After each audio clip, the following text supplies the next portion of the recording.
Hey everybody, it's Ann. I'm in Sedona, Arizona at the 12-12-12 conference with Susie Miller. I'm here talking to Bill, and Bill is going to share with me a little bit about his experience here over the past 3 days.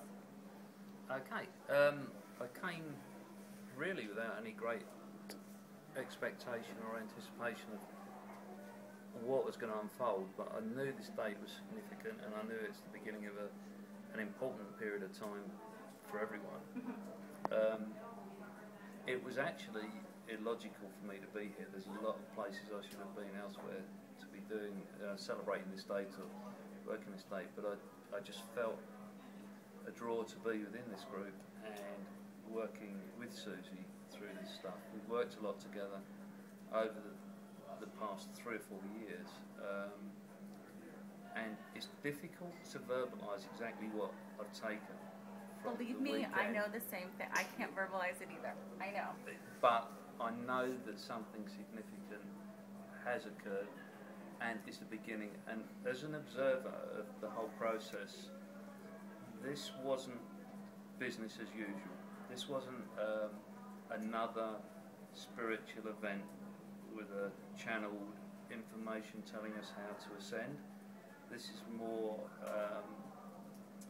self-responsibility and more self-awareness than I was anticipating, I guess. Okay. And to observe that in this group of people was very special. Okay.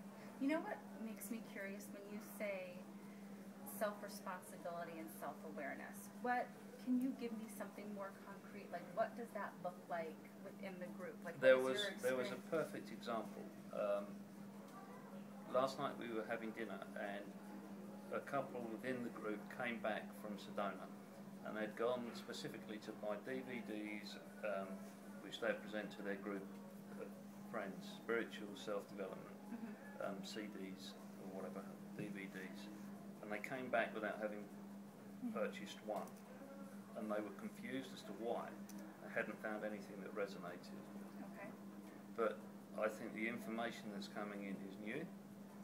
I don't think what you can buy on a DVD is relevant. Right. I think the teacher-healer scenario is kind of at an end. Right. You can't get your information looking back. I think... So it's kind of like, what I'm hearing is like there's a no man's land right now where, yeah. I think we're in a space that people, it may feel uncomfortable. And again, I watched Susie handle that brilliantly.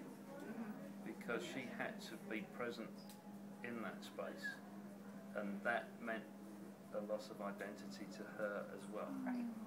And to move through that is a powerful, powerful thing, and I think we're all experiencing at some level. Right.